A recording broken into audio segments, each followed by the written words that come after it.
Well, let me say, as someone who believes in limited government, I'd like to answer the some 47 million uninsured Americans, as well as the crisis of small business health insurance, with free market-based answers. And I think they're there. I think there are a number of reforms like health savings accounts, like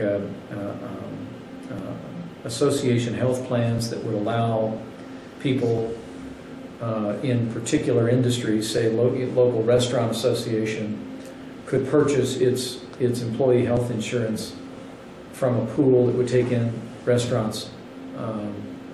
If I said local restaurants, it could purchase insurance from a pool established by restaurants across America. Right now, insurance confines risk pools to one state area, except in certain instances.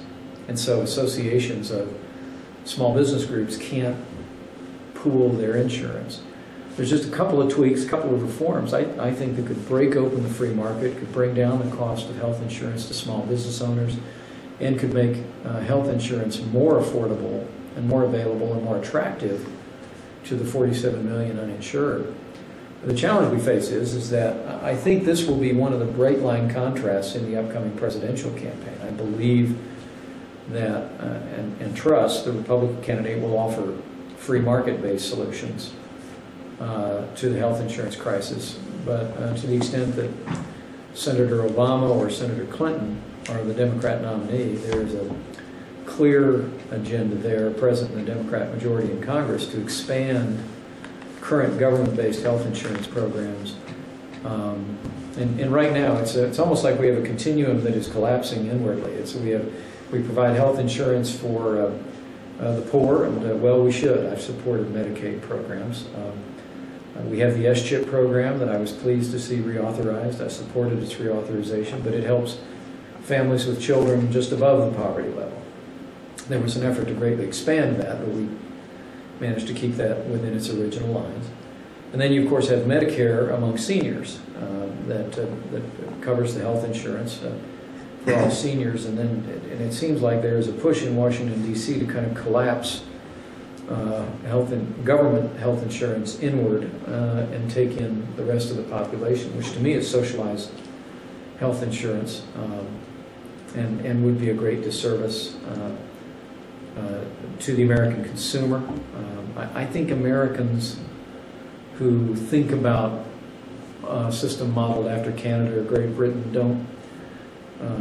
don't think just how important it is to choose your own doctor, don't think how important it is to be able to contract for elective surgery in an expeditious way, and also, to your point, a humorist said years ago that if you think healthcare is expensive now, wait till it's free.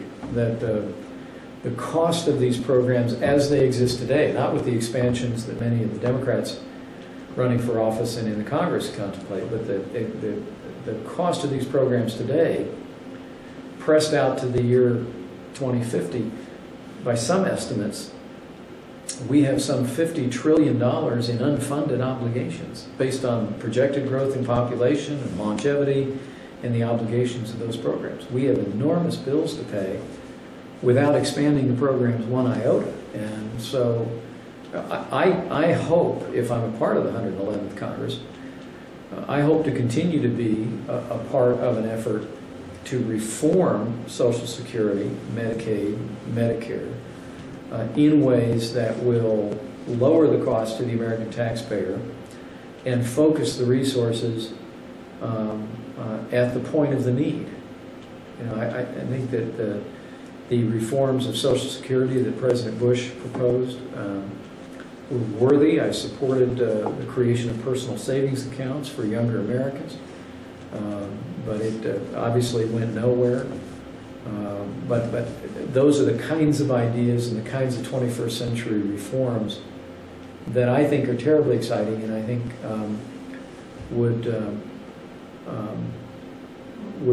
would be ideas whose time has come. Even if President Bush was not able to advance them, I believe the possibility exists for the next president to sit down with the American people, look across that desk in the Oval Office and say, we've got to speak to each other plainly and truthfully about these obligations, and we cannot continue to saddle future generations of Americans with what amount to upper middle class entitlements but to bring about the kind of reforms that don't deprive Americans who are either at the poverty level or near the age of retirement of what they've expected and counted on. But there are reforms that I think we can phase in all these programs that would be responsible, that would not create a hardship on the American public, and I'll continue to fight for those things. But one of the reasons why, before we met, before you were here, I was one of the 25 Republicans who opposed the creation of the Medicare prescription drug entitlement.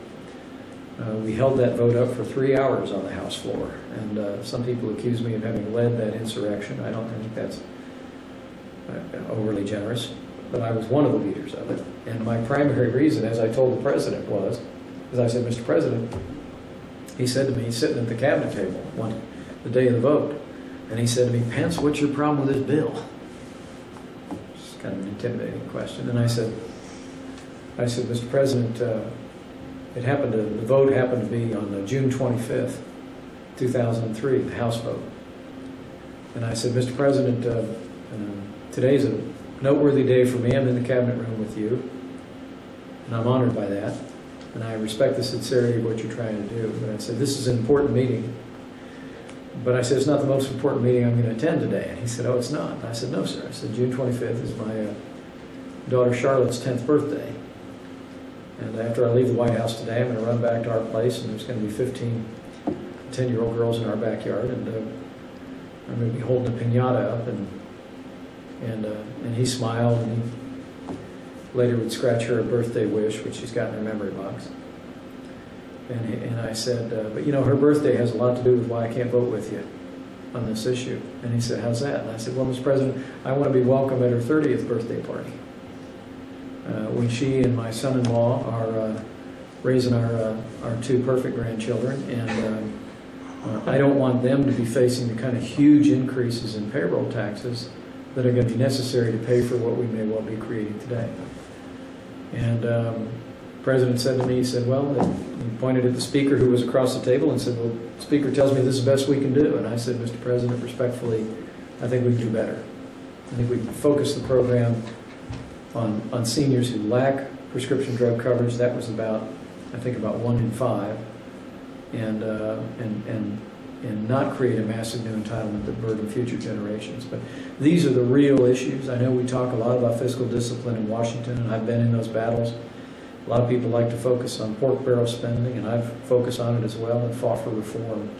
But when you talk about the kind of spending in Washington, D.C. that threatens the very fabric of our nation's well-being in the next 50 years, it is the major entitlements and the willingness of this country to step forward and its leaders to step forward and bravely address those issues is, I think, paramount.